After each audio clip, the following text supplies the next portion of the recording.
First ever factory outlet, Chandanagar, Mukunda Jewelers, opening soon. No making charges.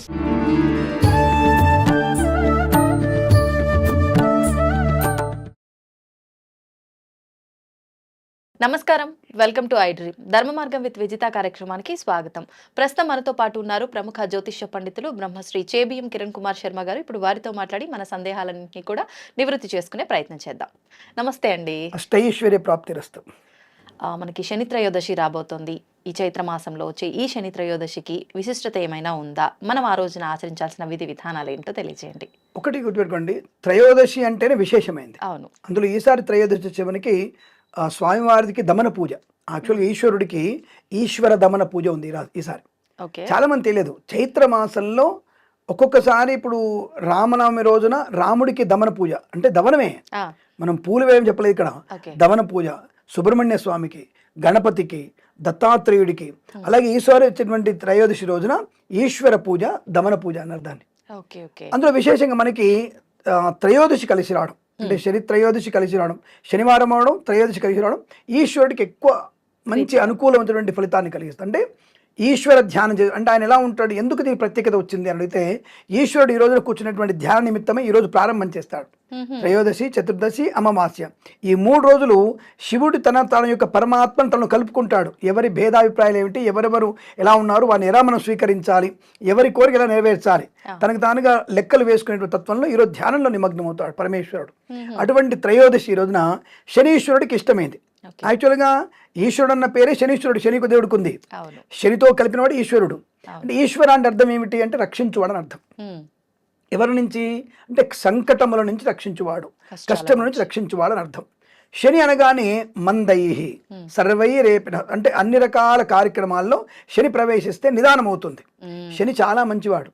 ఒకవేళ మీకు ధనం రావాల్సి వస్తే కూడా విపరీత ధనాన్ని ఇచ్చేవాడు వాడే. రెండోది, గ్రహాల్లో అందమైన గ్రహం కూడా శనీశ్వరుడే. అందమైన గ్రహం, చాలా అందమైన వాడు. చూడడానికి నల్లగా ఉంటాడు కదండి, అందం అంటారు. నలుపు అంటే మీరు 4 కారణాలు చూసుకుంటున్నారు. నీలవర్ణంతో ఉంటున్నాను, నీలవర్ణం, నీలఛత్రం, నీలఛత్ర పదాపదిగం. మీరు ఐ డ్రీమ్ పెట్టుకున్నటువంటి బ్యాక్గ్రౌండ్ ఉంది కదా వెనకాల, బ్లూ కలర్ది, ఆ కలర్లో ఉంటాడు ఆయన. చాలా మంది తెలియదు ఆ విషయం. నలుపు నీలవర్ణం నలుపు పెట్టుకున్నారు, కృష్ణుని నలుపు అంటారు, కానీ నీలవర్ణం ఆయన. నీలమేఘ శ్యాముడు ఇద్దరు కూడా. కాబట్టి ఈ నీలవర్ణం, నీలవర్ణం, నీలగంధం, నీలపుష్పం, నీలఛత్రమాధిపత్యం అనేటువంటి శనీశ్వరుడికి నామాలు. ఆయన ఎలా ఉంటాడంటే ఈ వర్ణంలో ఉంటాడు, ఇటువంటి గొడుగు ఉంటుంది, అన్ని ఆయనకి బ్లాక్, బ్లూ ఆయనకి సంబంధించిన వర్ణన. సో ఇటువంటి ప్రీతి అనేవాడు ఎవరు అంటే ఈశ్వరుడితో అందుకోవడానికి, ఈశ్వరుని చేరుకోవడానికి ప్రయత్నం చేస్తాడు.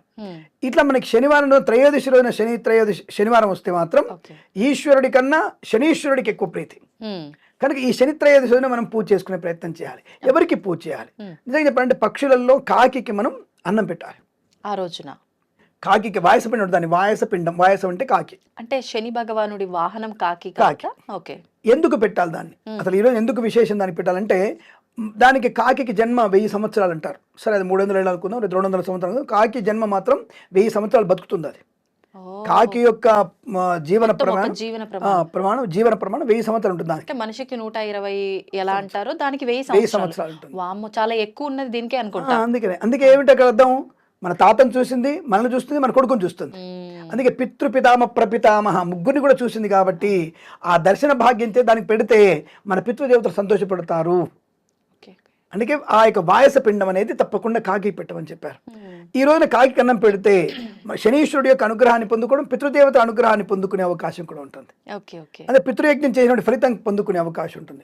జన్మజాతకంలో షష్టమంలో కానీ, అష్టమంలో కానీ, 12వ స్థానంలో శని ఉన్నవారు తప్పకుండా మీరు ఈ యొక్క శని త్రయోదశి రోజున శనీశ్వరుడికి తైలాభిషేకం, ఈశ్వరుడికి కూడా తైలాభిషేకం చేయాలి ఈ రోజున. కానీ సాధారణంగా అన్ని ఆలయాల్లో ఈశ్వరుడికి తైలాభిషేకం చేయడానికి ఒప్పుకోరు కదా, ఎలా? ఒకటి సాధ్యం కాకపోతే మనం ఇంటికి పిలిపించుకుంటే సరే 10 రూపాయలు ఎక్కువ అవుతాము. కానీ మనమే దేవాలయానికి వెళ్ళి పార్థివలింగం అంటే పుట్టమన్నుతో శివలింగం తయారు చేసుకొని కాసింత నువ్వుల నూనెని, నిజమైన నువ్వుల నూనెని తీసుకొని ఆ పార్థివలింగం మీద మనం పోసుకుంటూ కూడా శివాయ నమః అనుకుంటూ మనం అభిషేకం చేసుకోవచ్చు. తర్వాత మంచినీళ్ళతో, తర్వాత పంచామృతంతో, తర్వాత మంచినీళ్ళతో అభిషేకం చేసేసి దానికి గంధం, పసుపు, కుంకుమ వేసి గంధం పెట్టేసి శివలింగాన్ని పెట్టవచ్చు. అది విభూతి కూడా వేయవచ్చు. వేసి ఆయన నమస్కారం చేసుకొని ఆ బాబా స్వామి మాకున్నటువంటి శనిగ్రహ దోషం అంతా కూడా తొలగిపోవడానికి మాకు ఇటువంటి శుభాన్ని కలిగిందని చెప్పేసి ఆ శివలింగం మీద పుష్పాన్ని తలలో పెట్టుకొని కాస్త ప్రసాదాన్ని భోంచేసి ఆగి రావచ్చు. అక్కడ పార్థివలింగం పెట్టుకోలేకపోతే ఏం చేద్దాం? అదే కదా, అది ఇంట్లో పెట్టుకొని చేసుకోండి. ఇప్పుడు ఇంట్లో డౌట్, నూనె నూనెతో మనం అభిషేకం చేయవచ్చా, ఆ నూనె ఏం చెయ్యాలి, అదొక డౌట్ అందరికి. ఆ నూనెని మీరు శుభ్రంగా ఏదైనా దీపారాధనలో తులసి కోట దగ్గర పెట్టుకోవాలి. శివుడి మీద చేసినటువంటి నూనెని ఏదైనా ప్రమిదలాగా దీపం పెట్టుకోవడం, లేదా ఇంటి ముందు గడపలు ఉంటాయిగా, ఆ నూనెతో గడపలో మీకు 2 దీపాలు పెట్టుకోవచ్చు. దానికి ఏమైనా దోషం ఉండదు. ఈశ్వరుడికి అభినయించిన నూనె ఎప్పుడు కూడా పవిత్రమైందే. వితౌట్ రీజన్ మనం గడప దగ్గర దీపాలు ఎందుకు పెడతాము అంటే పండగలప్పుడు ఏదైనా ఎందుకు పెట్టవద్దు? ఎవరు చెప్పారు పెట్టుకోదని? ప్రతినిత్యము మనం పెట్టుకోవచ్చు, మనం పెట్టం అంతే. గడప అనేది లక్ష్మీదేవి, లక్ష్మీ దీపం పెడితే ఏమైంది? నిత్యం పెట్టుకోవచ్చు. ఈరోజు శనిత్రయోదశి విశేషమేగా. ఆ శనిత్రయోదశి శివుడికి కనుక నువ్వుల నూనెతో అభిషేకం చేసినట్టయితే, నెయ్యితో అభిషేకం చేసినట్టయితే, ఆ నెయ్యితో నూనెతో కానీ ఆ 2 దీపాలు పెట్టేసి తులసికోట దగ్గర పెట్టండి, తులసికోట చుట్టూ పెట్టండి, లేదా గడప దగ్గర పెట్టుకోండి. పూజా మందిరంలో పెట్టద్దా? పెట్టడానికి లేదు. ఎందుకని? ఆయన కడిగినటువంటి ఆయన పాదాల నుంచి వచ్చింది కదా, అక్కడ ఈశ్వరుడితో పాటుగా ఇతర దేవతలు ఉంటారుగా. నారాయణ తులసి అమ్మవారి దగ్గర పెట్టినా కింద పెట్టమన్నా నేను. తులసి అమ్మవారి కాదు, తులసికోట చుట్టూ పెట్టుకోండి. తులసి కోటకు పెట్టకండి, చుట్టూ పెట్టండి. అంటే దేవతా అనుగ్రహాన్ని పొందుకునే అవకాశం. అటువంటి వల్ల శనీశ్వరుడు యొక్క పూర్తి అనుకూలత పొందుకొని మన జన్మలో ఉన్నటువంటి జాతకాలు అయితే ఉన్నటువంటి శనీశ్వరుడు యొక్క దోషం తొలగిపోయే అవకాశం ఉంటుంది. దాంతోపాటు ఈశ్వరుడు యొక్క అనుకూలతను పొందుకుంటాం. అంటే ఈశ్వరుడు ధనాన్ని ఇస్తాడు, ఐశ్వర్యాన్ని ఇస్తాడు. ఈరోజు జరిగేటువంటి శని త్రయోదశి జరిగేటువంటి అభిషేకం వల్ల ఈశ్వరుడికి అత్యంత ప్రీతి. కాబట్టి అటువంటి తప్పకుండా మీరు ఈ యొక్క అభిషేకం చేసుకొని ఆయన తీర్థప్రసాదాలు తీసుకున్న వారికి కుటుంబంలో అనుకూలత, ధనము, విద్య, ఉద్యోగ, వ్యాపార రీత్యా అనుకూలత పొందుకునేటువంటి శుభతరుణంగా శనిత్రయోదశి రోజున, శనివారం రోజున ఈశ్వరుడికి, శనీశ్వరుడికి అత్యంత ప్రీతి పాత్రమై మనకి సుసంపన్నతను కలిగించడానికి పనికొచ్చేటువంటి శుభతరుణం. కాబట్టి శనిత్రయోదశి అందరూ కూడా తప్పకుండా శనీశ్వరుడికి తైల అభిషేకం, ఇక్కడ స్వామివారికి తైల పంచామృత అభిషేకం చేసుకొని ఆనందమయ జీవనాన్ని పొందుకోవచ్చు. ఒకవేళ అంటే ఉద్యోగరీత్యా బిజీగా ఉన్న వాళ్ళు ఆలయానికి వెళ్ళడానికి వీలవదు, ఇంట్లో కూడా హడావిడిగా పూజ చేసుకోలేము, కుదరదు అనుకున్న వాళ్ళు, లేదు అంటే వేరే ఎక్కడో దూర ప్రాంతాల్లో ఉంటూ ఉంటారు, అసలు మాకు ఈ అభిషేకం ఇలాంటి చేయడమే కుదరదు అనుకుంటారు. అలాంటి వాళ్ళు ఏదైనా మంత్రం కానీ శ్లోకం కానీ చెప్పుకోవడము అలాంటి దాని వల్ల కూడా ఫలితం ఉంటుందంటారా? అంటే ప్రతిసారి విజిత ఏంటంటే కాంట్రవర్సీకి నన్ను లాక్కొస్తుందో తను రాబడుతుందో అర్థం కాదు నాకు. 24 గంటల్లో కనీసం దేవుడి కోసం అరగంట కూడా మిగిలినటువంటి సమయం ఉందంటే అందరూ విజిత లాంటి వాళ్ళు బిజీగా ఉండకండి. అరగంట మీకు సమయం కేటాయించుకుంటే మంచిది. ఫస్ట్ ఇది గుర్తుపెట్టుకోండి, అరగంట కనీసం భగవంతుని కొరకు అరగంటను వినియోగించుకోగలిగితే 23 గంటలు మన కోసం, మన తిండి, మన వ్యాపకం, మన సంపాదన. ఎందుకంటే కోట్లు సంపాదిస్తున్నారు కదా, కోట్లు సంపాదిస్తున్న వాళ్ళందరి కోసం పర్లేదు సంపాదించుకోవాలి. పిల్లలకి రేపు భవిష్యత్తులో మంచి డెవలప్మెంట్ అవ్వాలి, బెంచ్ కారు కొనుక్కోవాలి, ఆరోగ్యంగా ఉండాలి, ఐశ్వర్యంగా ఉండాలి, ఇవన్నీ ఉంటాయి, నో ప్రాబ్లం. అంటే నేను అనేది విజిత లాంటి వాళ్ళు వీటితో పాటుగా అరగంటను కనీసం దేవుడికి కేటాయించే ప్రయత్నం చేయండి. అది కూడా సాధ్యం కాదంటే నాకు ఆశ్చర్యంగా ఉంటుంది. ఇప్పుడు పెద్ద శంకరాచార్యుల వారు, పెద్ద స్వాములు కూడా అరగంట స్వామివారు కేటాయించి వాళ్ళ పనులు చేసుకుంటారు. అంతకంటే బిజీ అయితే మనం లేవు. మోదీ గారిని చూసి నేర్చుకుందాం. కనీసం మోదీ గారు గంటలన్నా ఆయన పూజ కార్యక్రమంలో కూర్చొని పూజ చేసుకుంటారు, యోగి గారు పూజ చేసుకుంటారు. కాబట్టి అలా మనం పూజ చేసుకుంటే మంచిది. ఒకవేళ ఆ సమయం కూడా దొరకలేదు, పాప 24 గంటలు మీరు బిజీగా ఉన్నారు, సరే దేవుడి దయ వల్ల ఏం చేసుకోవాలి? శివాయ నమః అన్నటువంటి మంత్రం, ప్రతినిత్యం శివాయ నమః అన్న మంత్రాన్ని చదువుకోవడం. రెండవది, మనసులో ఎప్పుడు కూడా సర్వమంగళ మాంగళ్యే శివే సర్వార్థ సాధికే శరణ్యే త్రయంబికే గౌరీ నారాయణ నమోస్తే. ఈ మరి గురుగారు మీరు శివాయ నమః అంటారు, నమ శివాయ అనకూడదా? చాలా మందికి డౌట్ ఉంటుంది. వెంటనే అడుగుతారు, మన ప్రేక్షకులు చాలా తెలివైన వాళ్ళు, ఐ డ్రీమ్ ప్రేక్షకులు అన్ని ఛానల్ కంటే తెలివైన వాళ్ళు. వెంటనే ప్రశ్న అడుగుతారు, ఏమండి శివాయ నమః అనాలా, ఓం ఎందుకు అనకూడదు, నమ శివాయ ఎందుకు అనకూడదు అంటే, ఓంకారం అనేది, నమః అనేది బీజాక్షరాలు. ఎవరికి తెలియదు ఆ విషయం. ఓంకారం బీజాక్షరం, దాన్ని పలకకూడదు, దీక్ష తీసుకోవాలి. నమః అనేది ఎప్పుడు కూడా మనకి ప్రారంభ నమ అనేది బీజాక్షరం, చివరికి నమః అనేది సామాన్య అక్షరం, రుత్వాక్షరం అంటారు దాన్ని. శివాయ నమః అది బీజాక్షరం కాదు, నమః శివాయ బీజాక్షరం, ఇది ముందర వస్తే బీజాక్షరం. కాబట్టి అటువంటివి బీజాక్షరమైనటువంటి చదవకూడదు, దోషం ఏర్పడుతుంది. కాబట్టి శివాయ నమః అనుకుంటే సరిపోద్దిగా, అదే అక్షరాలుగా అదే ప్రతిఫలాన్ని పొందుకోవచ్చుగా. కాబట్టి ఇలా చేసుకోవచ్చు. ఫర్ ఎగ్జాంపుల్ వెంటనే అడుగుతారు మనోళ్ళు, అందుకే బాపులో దాచుకుంటున్నారు మంత్రాలన్నీ, చెప్పట్లేరు బయటికి. ఒక విషయం ఏంటంటే, కలెక్టర్ ఆఫీస్లో కలెక్టర్ గారు ఉన్నారు, ఆయన కలెక్టర్ ఆఫీస్లో పనిచేస్తాడు. బికాజ్ ఇది కలెక్టర్ ఓన్లీ అంతే. బంట్రోత్ ఎక్కడ ఉంటాడు? బయట. అంటే బంట్రోత్ ఎక్కడ పని చేస్తాడు? కలెక్టర్ దగ్గరే, కలెక్టర్ ఆఫీసే కదా. మరి ఎందుకు కలెక్టర్ సీట్ పక్కన బంట్రోత్ సీట్ వేయరు? అయ్యో అదేమిటి? దేనికోసం? కాబట్టి ఇక్కడ కూడా ఏ మంత్రాన్ని ఎక్కడ వాల్యూ వాళ్ళు అక్కడ ఇస్తారు. అలా అని చెప్పేసి కలెక్టర్ గారిని తీసుకెళ్లి డ్రైవర్ ఎంత ఇంపార్టెంట్, కరెక్ట్ గారు జాగ్రత్త తీసుకెళ్ళాలి, డెస్టినేషన్ కరెక్ట్ తీసుకెళ్ళాలి, కరెక్ట్ భోజనం తెరాపాలి, భోజనం పెట్టియాలి, నీళ్ళు తెచ్చి ఇవ్వాలి, డ్రైవర్ గారు కూడా సేమ్ ఒక ఇంపార్టెంట్. మనిషికి ఇచ్చే వాల్యూ మనిషిగా అందరికీ ఒకే రకంగా ఇచ్చిన పదవులను బట్టి ఇచ్చే వాల్యూ ఉంటుంది. స్థానము అంటారు దాని యొక్క ఉచిత స్థానము, ఉన్నత స్థానం అంటారు దాన్ని. అలాగే మంత్రాన్ని కూడా కొంతమంది మంది దగ్గరనే దాన్ని జాగ్రత్తగా అట్టి పెట్టారు. ఎందుకు? ఆ మంత్ర ప్రయోగం కొంతమందికి తెలియాలి కాబట్టి. అణుబాంబు తయారు చేసే విషయం మనకి తెలియదు అందరికీ, అంటే దానివల్ల ప్రమాదం ఎక్కువ ఉంటుంది కాబట్టి ఎవరికో టెక్నాలజీ వాళ్ళకి. ఇంకోటి ఆ అణుబాంబు తయారు చేసేది కూడా నలుగురు డిఫరెంట్ పాయింట్స్ ఉంటాయి. వీడికి మొత్తం తెలియదు, వాడికి మొత్తం తెలియదు, నలుగురు కలిస్తేనే దాని బలం ఉంటుంది. అలాగే ఈ యొక్క మంత్రము కూడా కొన్ని కలిసినప్పుడు దాని యొక్క ఉధృతి పెరుగుతుంది, కొన్ని కలిసినప్పుడు ఉధృతి తగ్గుతుంది. కాబట్టి ఏ మంత్రాన్ని ఎలా ప్రయోగించాలి చెప్పబడిందే. కాబట్టి కొన్ని చోట్ల బీజాక్షరాలు చెప్పకూడదు, కొన్ని చోట్ల బీజాక్షరాలు తప్పకుండా చెప్పాల్సిందే. ఎలా అంటే కొన్ని చోట్ల చెప్పాలి, కొన్ని చోట్ల చెప్పకూడదు అంటే ఎలా, ఎక్కడ చెప్పాలి? మీరు చాలా మందికి చాలా సింపుల్ చెప్తాను. ఖడ్గమాల చాలా మంది చదువుతుంటారు. ఇప్పుడు అమ్మవారి లలితాపారాయణంలో ఖడ్గమాల చదువుతుంటారు. ఖడ్గమాల చదవకూడదు. చదివిన ఆ మధ్యలో బీజాక్షరాలు ఉంటాయి, అవి చదవకూడదు. చదవడం వల్ల దోషం ఏర్పడుతుంది, సింపుల్ దోషం ఏర్పడుతుంది. ఇప్పుడు విజితారెడ్డి అనేది ఒక పేరు, రెడ్డి లేకపోయినా పర్లేదు, విజిత అని పిలవచ్చు. కానీ రజిత అంటే మీరు ఎందుకు పలుకుతారు? పలకము అంటే మీ యొక్క బుద్ధికి శబ్దానికి అర్థం ఉందిగా. అలాగే ఖడ్గమాలలో కూడా వచ్చేటువంటి బీజాక్షరాలని లయబద్ధంగా ఆ వాక్యాన్ని కలిపి చదివితేనే లాభం. ఒక్కొక్కళ్ళు చదివినప్పుడు అక్కడ అన్ని భయంకరమైనటువంటి రూపాలు ఏర్పడతాయి అమ్మవారు. అరే ఎవరేం చదువుతున్నారా బాబు అర్థం కాదనమాట. అందుకని బీజాక్షరాన్ని వదిలివేసి మిగతా చదవాలి. ఖడ్గమాల చదవకపోతే ఏమైంది? ఇప్పుడు చదవద్దని మేము చెప్తున్నారు, మమ్మల్ని చదవమని చెప్పారు, పలానాయని చదవమని చెప్పారు, పలానా నీకంటే పెద్దగా తెల్లగడ్డ ఉంది, ఆయన 90 ఏళ్ళ ఆయన చెప్పమని చెప్పాడు, మీకేం తెలుసు అసలు అనే వాళ్ళు ఉంటారు. ధర్మశాస్త్రంలో తప్పకుండా బీజాక్షరాలు చదవకూడదు అనేది ప్రతి ఒక్కళ్ళు చెప్పగలిగేదే. మధ్యలో వచ్చినటువంటి అనేక ఢాంబికమైనటువంటివి కడియాలు పెట్టి భద్రాలు వేసుకొని, భద్రాలు అంటే రాళ్ళు అంటారు వాటిని, రుద్రాక్షలు భద్రాక్షలు వేసుకొని కిరీటాలు పెట్టుకొని ఇది మీరు చదవచ్చు, ఇది మీరు చేయొచ్చు అనేది కరెక్ట్ కాదు. గొప్ప వాళ్ళవి సామవేదం షణ్ముఖ శర్మ గారు లాంటివి, చాగంటి వారి భాషల్లో మీరు దాన్ని చూస్తే వాళ్ళు చెప్పేది కరెక్ట్. మిగతా వాళ్ళు చెప్పే వాటిల్లో కొంతవరకు కరెక్ట్, కొంత అబద్ధంగా ఉంటుంది. ఒక ఆయన వచ్చేసి ప్రవచనకర్త, ఒక ఆయన వచ్చేసి ఘటాభిషేకం ఎక్కడుంది, శతాభిషేకం ఎక్కడుంది అంటాడు. మరి శివపురాణం చెప్పబడింది, శివపురాణంలో స్పష్టంగా చెప్పబడింది. శతఘటాభిషేకం కృత్వా, రుద్రమంత్రాలనే ఉంది అది. 100 ఘటాభిషేకాలు చేయొచ్చు, 21 ఘటాభిషేకాలు చేయొచ్చు అని చెప్పబడింది, మంత్రంలోనే ఉంది అది.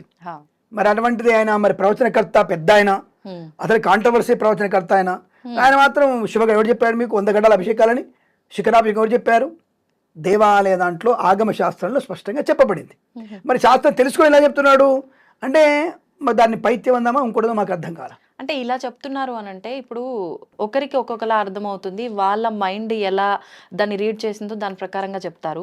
ఇప్పుడు అంటే దాని గురించి మాకు తెలీదు, శాస్త్రాలు పురాణాల గురించి. అందులో కూడా ఒక్కొక్కరు రాసిన దాన్ని బట్టి ఒక్కొక్క రకంగా ఉంటుంది. ఇప్పుడు రామాయణం కూడా వాల్మీకి రామాయణం ఒకలాగా, ఇంకొకరు దాన్ని అనువదించింది ఒకలాగా, అలా ఉంటుంది కదా.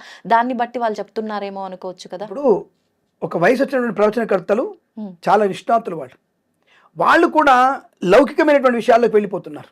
ఆ లౌకిక విషయాల్ని గమనిస్తూ వాటికి అనుసంధానంగా చెప్తున్నారు. అది కరెక్ట్ కాదు. వాళ్ళకి అనుభవం ఉంది, విషయ పరిజ్ఞానం ఉంది వాళ్ళకి, అయినా సరే చెప్పడం అనేది సహేతుకం కాదు. అది మీరు అన్నారు ఇప్పుడు వాల్మీకి రామాయణం ఒకటి, ఇప్పుడు రామాయణం వేరు.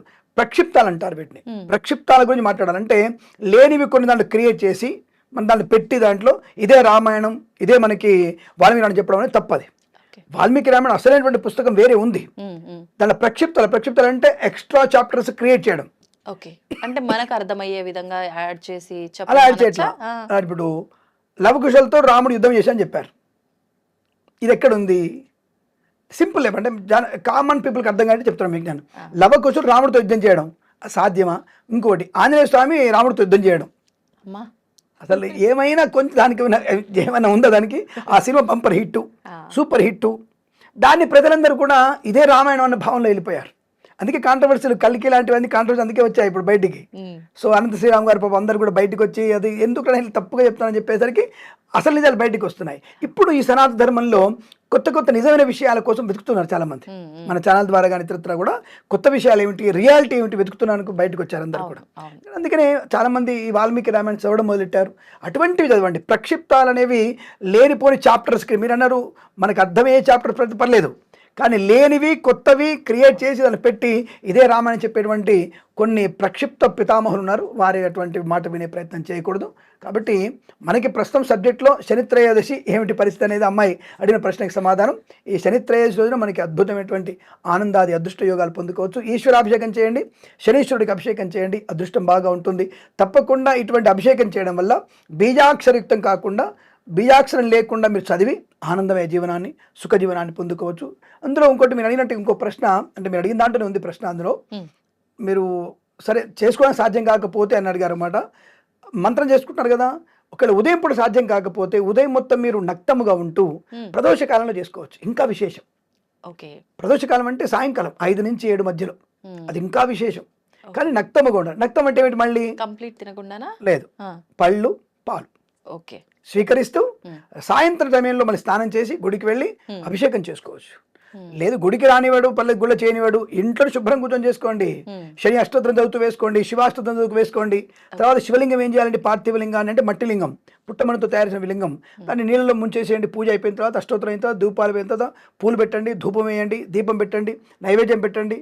అయిపోయిన తర్వాత హారతి ఇవ్వండి, ప్రదక్షిణ చేసుకోండి, నమస్కారం చేసుకోండి, నక్షత్రాలు వేసేసి స్వామి అపరాధ సహస్రాన్ని క్రియంతే అనిశం దాసోయి మిత్వా మత్వా క్షమస్వ పరమేశ్వర అని చెప్పేసి అపరాధ స్తోత్రం చదువుకొని అయిపోయిన తర్వాత నమస్కారం చేసుకొని, తీర్థం తీసుకొని, ప్రసాదం తీసుకొని, శివుని శుభ్రంగా నీళ్ళలో ముంచేసి నీళ్ళలో లోపల పెట్టి భిన్నం చేసేయండి. అందులో మొక్కల్లో పోసుకుని హాయిగా. ఇప్పుడు మీరు చెప్పారు మంత్రం అపరాధానికి సంబంధించి, మాకెక్కడొస్తాయండి మంత్రాలన్నీ, మా వేలో మేము స్వామి ఏదైనా తప్పు చేస్తే క్షమించు. ఇదే అర్థం. అదే తెలిసి తెలియక తప్పులు చేసి ఉంటే నన్ను మన్నించు తండ్రి. అపరాధ సహస్రాన్ని క్రియంతే అహర్నిశం, అంటే ప్రతిక్షణం 1000 తప్పులు చేస్తూ ఉంటాం మనం. అంతే, ప్రతిక్షణం అహర్నిశం క్రియంతే అహర్నిశం, అంటే తప్పకుండా చేస్తాను నేను, గ్యారంటీ.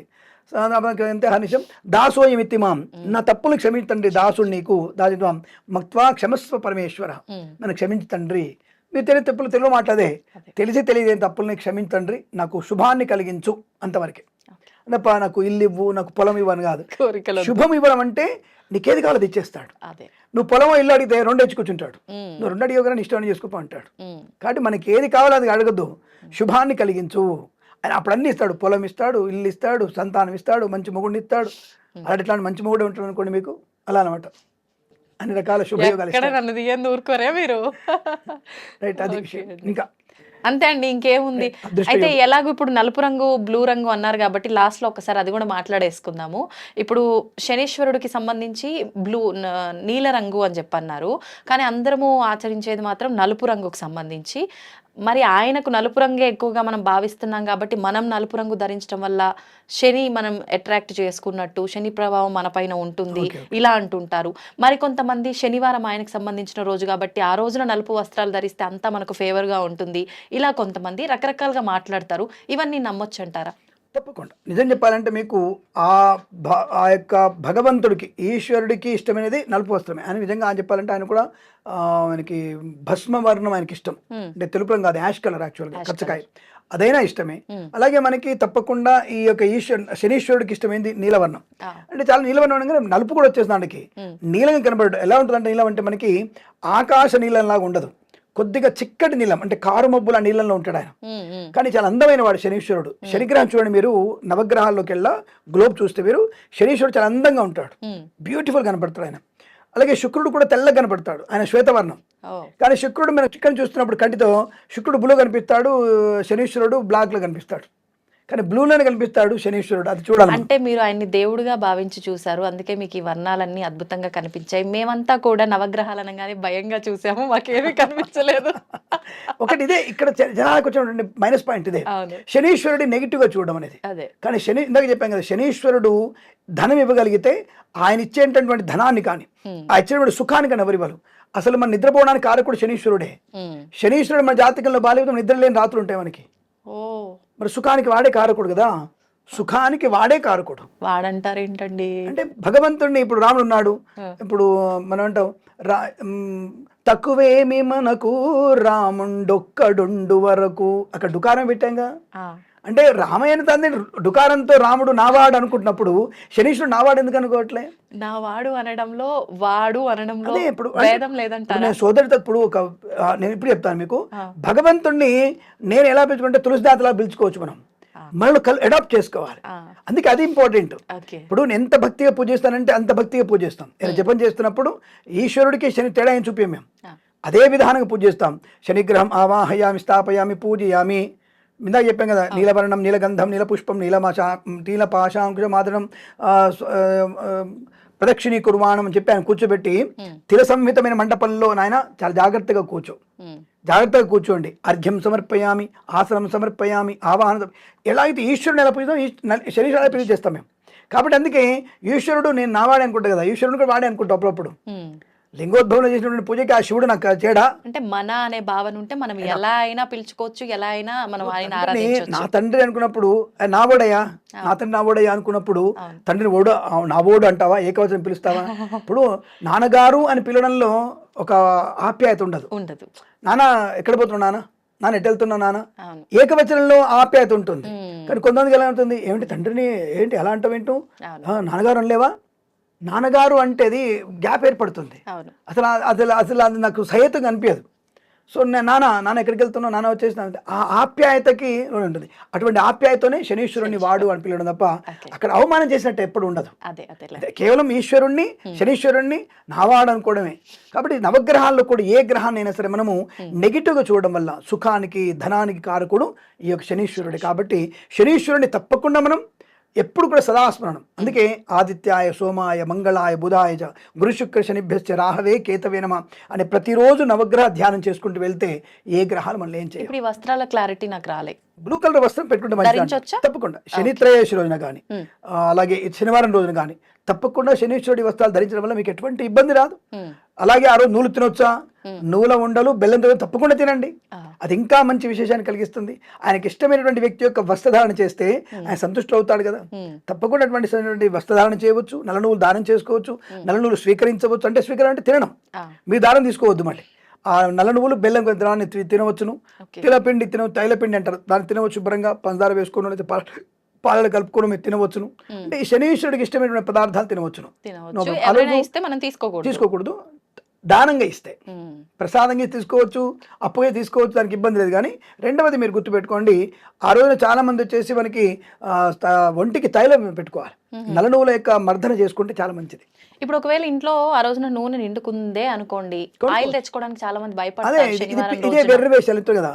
మిడిమిడి జ్ఞానం మేధావులు కాదు, మిడిమిడి జ్ఞానం ఉన్నటువంటి మిడతలు మేధావులు ఇవే చెప్తుంటారు. అవన్నీ కూడా మన ఛానల్ కూడా కొన్ని చూశాను. పాపం నేను తప్పుగా అనుకోవద్దు, కానీ మీరు అడిగడం ఆయన చెప్పడం కూడా చూశాను. నేను తప్పుగా అనుకోవద్దు. అందుకే అంటున్నాను, ఇది మిడిమిడి జ్ఞానం. నీ డబ్బు పెట్టి నువ్వు కొనుక్కుంటున్నావు, అక్కడ దానం ఎందుకు అవుతుంది? అసలు ఎందుకు అక్కడ పోనీ ఏ శాస్త్రం చెప్పబడింది? ఎవరైనా చెప్తున్నారా? ఎక్కడ చెప్పబడలేదు. తిలలు కొనొద్దు, తైలం కొనొద్దు, ఎక్కడ చెప్పబడలేదు. దానం తీసుకోవద్దు చెప్పబడింది, కానుకగా తీసుకోవచ్చు, దానం తీసుకోవద్దు అని చెప్పబడింది తప్ప కొనొద్దని ఎక్కడ ఉంది? ఇప్పుడు ఈ కేశాలు కట్ చేయొద్దు, అలాగే నఖం కట్ చేయొద్దు, నఖం అంటే గోర్లు కట్ చేయొద్దు, కేశాలు కట్ చేయొద్దు, అది చెప్పింది. ఆ రోజు చేయడం వల్ల ఏమిటంటే దరిద్ర దేవత మనం ఆవహించుకుంటాయి. ఆ రోజు తీయకండి. తైలమర్దన చేసుకోమని చెప్పింది. ప్రతి శనివారం తైలమర్దన చేసుకోవాలి. శనీశ్వరుడికి ప్రీతి అది. ఒంటికి తైలమర్దన చేసుకొని శుభ్రంగా వెళ్ళి కాస్త పుట్టమని లాంటిది కానీ, లేదా మీరు ముల్తాన్ మట్టి అంటారు కదా ఆడవాళ్ళు, ముఖాన్ని పెట్టుకుంటారు, అది ఒంటికి బురద మట్టి పెట్టుకోవాలి ఒంటికి. అంటే శనీశ్వరుడికి శరీరాన్ని బాధ కలిగించాలి. వెళ్ళి ఒక 10 నిమిషాలు ఎండలో నిలబడాలి. మనం నిలబడి తర్వాత స్నానం చేయాలి. ఇది ఆరోగ్యానికి మంచిది. కానీ ప్రారంభంలో వీడవడానికి దరిద్రంగా తయారయ్యాడు వీడు అని నట్టుకునేవాడు, లేదంటే ఎండ పడుతున్నప్పుడు మంటలు వేస్తుంటుంది, గట్టికి బిగిసిపోతుంది, అబ్బాయి కిరణ్ సినిమా చెప్పాడు రా బాబు జుట్టు కత్తుకుంది, ఇది రావట్లేదు అని తిట్టుకునేవాడు. ఇలా శరీరాన్ని బాధ పెట్టుకొని 10 నిమిషాలు తర్వాత సుఖాన్ని పొందడం. శనీశ్వరుడు యొక్క ఉద్దేశం అదే.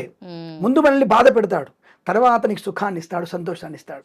కానీ ఇలాంటి తైలమర్దన చేసుకొని మన బురద మట్టి కానీ లేదా మట్టి పెట్టుకొని స్నానం ఆచరిస్తే, నదీ స్నానం కానీ మనం సముద్ర స్నానం చేస్తే చాలా మంచిది. ఆయనకి శనీశ్వరుడు వాడు ఎంతో ప్రీతి కలుగుతుంది.